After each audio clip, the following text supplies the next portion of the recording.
Today with me is a very special guest, a longtime friend of the show, one of the oldest friends of the show, Mr. Pat Dave Coffin, to catch up on all things Catholic and otherwise. Catholic means universal, so it means all things. What's up, Patrick Coffin? How the heck are you? Everyone knows you. You neither need nor deserve any kind of introduction. Um, Fair how enough. are you?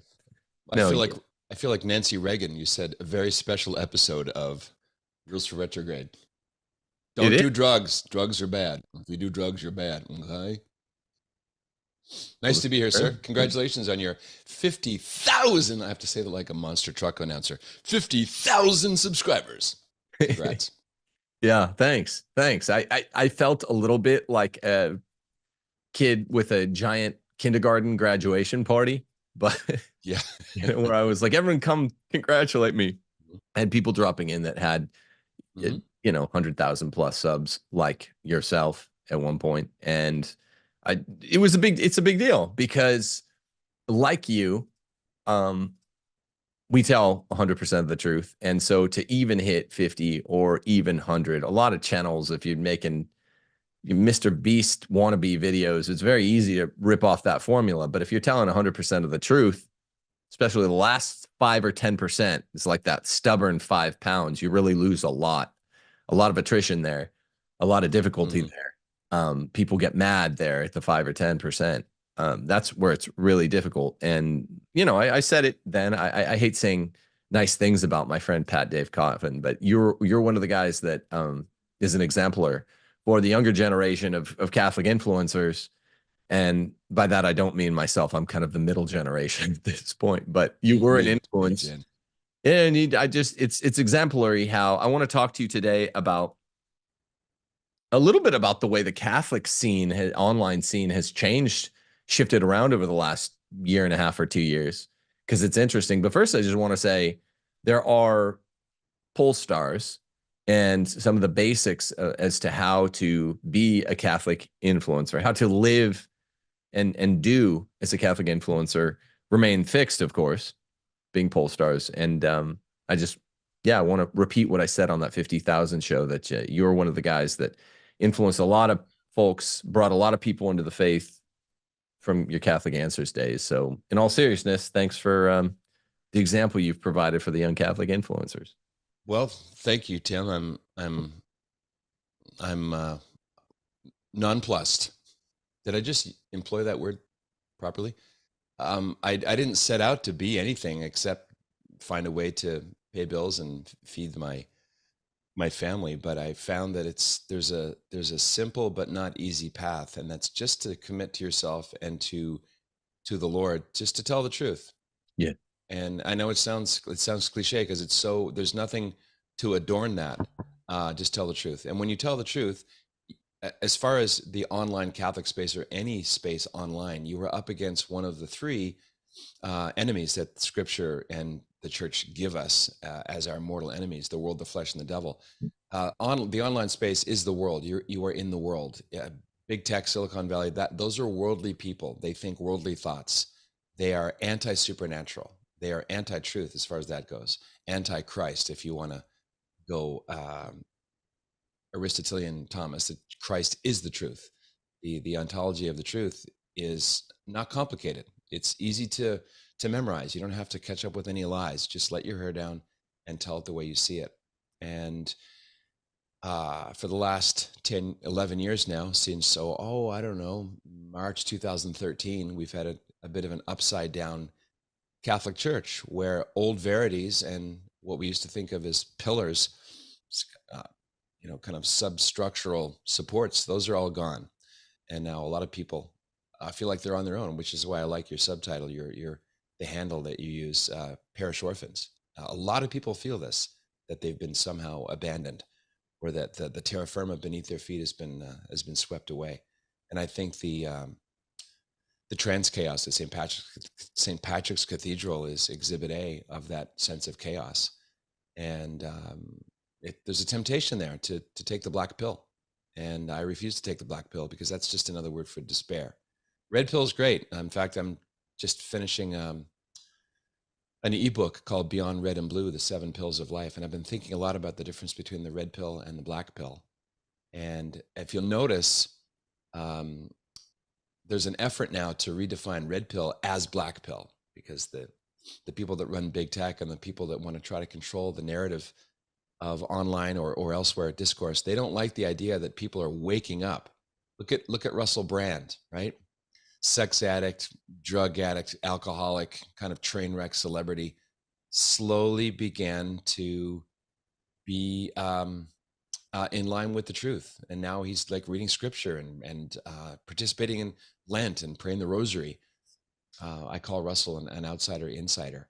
And so the people that have the power to delete people like Russell Brand or Tim Gordon or anyone who's interested in the truth, they don't want that great awakening. So they redefine the red pill as the black pill, and that's a bad thing. There's a whole bunch of devil terms that they use. One that comes to mind is white nationalism. I don't know what that is. I have no interest whatsoever in skin color. I'm a Catholic. If skin color is all you have, brother, you don't have very much. But white nationalism, Christian nationalism, this becomes a devil term that is used to stop debate and to prevent people from having conversations. So yeah, in sum, just tell the truth, and don't look over your shoulder to see what your tribe is doing, because sometimes tribal leaders, whether they're Catholic influencers or whatever, they're also beholden to interests we don't know about, and usually it comes down to donor phobia. Yeah. If you have donor phobia, you might as well quit, because now you've got a self-imposed leash, and not very retrogradish to have a self-imposed leash. One thing that fits in that I wanted to ask you about, and again, this is just au natural. It's actually two things, two developments from the last time that we've spoken. Mm-hmm. The first one, have you noticed, this isn't a wrong right question, it's just something that I've noticed, and maybe my algorithms in Twitter and YouTube are stacked or have changed. Have you noticed, in light of all this stuff, that the person's authenticity or not is really what will be remembered, not the flavor of the month thing that kind of everyone's saying, flavor of the month things. They're either sincere about it or not. Have you noticed in the last 18 to 24 months what's happened in the Catholic social media space, specifically that there's been this post-trad movement? And we won't talk about what the etiology is and who's wrong, who's right, who caused it. But there's this, I think, really abysmal post-trad response where the hip new thing to say is it's based and red-pilled to just be the normiest Catholic imaginable. And you have people that are not normies in other dimensions and categories of life saying the best pope of all time is Pope Francis, and the best ecumenical council of all time and the most faithful is Vatican II. And things have gotten so much better with the last 6 popes over the last 60 years in the church. And you're like, what is going on? Have you noticed this? Or is this just my algorithm has populated my Twitter timeline with nut jobs? Very good question. I have noticed that, and I think it's an attempt at safety. We say normies, but norm is short for normal, right? People want normalcy, and when you have a sustained set of affairs that is not normal, that feels chaotic, it feels dark, it feels confusing, with a lot of weaponized ambiguity, you cling for something that feels safe, like a rock in a storm. Whether it's the temptation the trads feel toward the SSPX, or the temptation low information Catholics feel toward the Medjugorje movement, they both offer a kind of promise of certainty amidst the storm of chaos.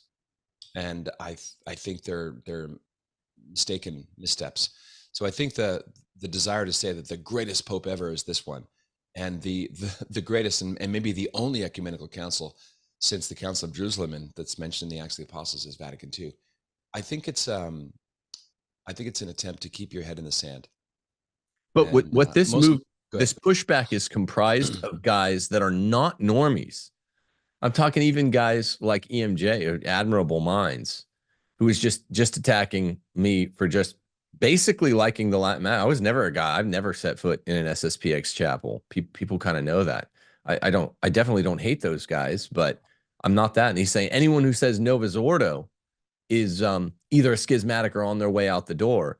There's a lot of folks that look up to him that are young Zoomers that comprise this crowd I'm talking about, and they're not normies. They have very, very nuanced positions on, the Old Testament, let's say, and on, I don't know, whatever, race relations in America. So they're willing to be brave, and they're willing to say, hey, the truth or nothing. But then it comes to the Catholic faith, and they take this, I guess it comes down to papal maximalism. If you believe Francis is the Pope and you're a papal maximalist, I mean, I do believe Francis is the Pope still, more than not. But if you're a papal maximalist, I guess you've painted yourself into what Dennis Miller calls an irrevocable moral corner, where you have to, as a maximalist, say, this is the new normal. I think that's how I've explained this post-trad movement that really rose up about 18 months ago. What do you think? Well, the term Novus Ordo Missae, the new order of the Mass, it comes from the magisterium.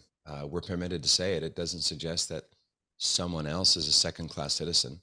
But I also believe in hierarchy, and I believe it's obvious that no one wanted the Novus Ordo Missae except for a cabal of quasi-Masonic red hats under Paul VI. And it was imposed from above. It was experimented, and after 65 was over and the council let loose with all its explosive chaos, first in the Sistine Chapel, I believe in 1968, and then it was unfurled to the world, this new Mass that no one clamored for. No one clamored for. Just, I know this is a bit of a sidebar, but communion in the hand was voted on in Vatican II. 80% thumbs down, absolutely not. Right. They saw, even crazy loopy Vatican II bishops, they saw where that spirit was going to land. It was going to land in massive loss of faith to receive Holy Communion that way. So yeah, I don't know. I think everyone's trying to pick their battles and trying to figure out what their lane is, and only heaven's perfect.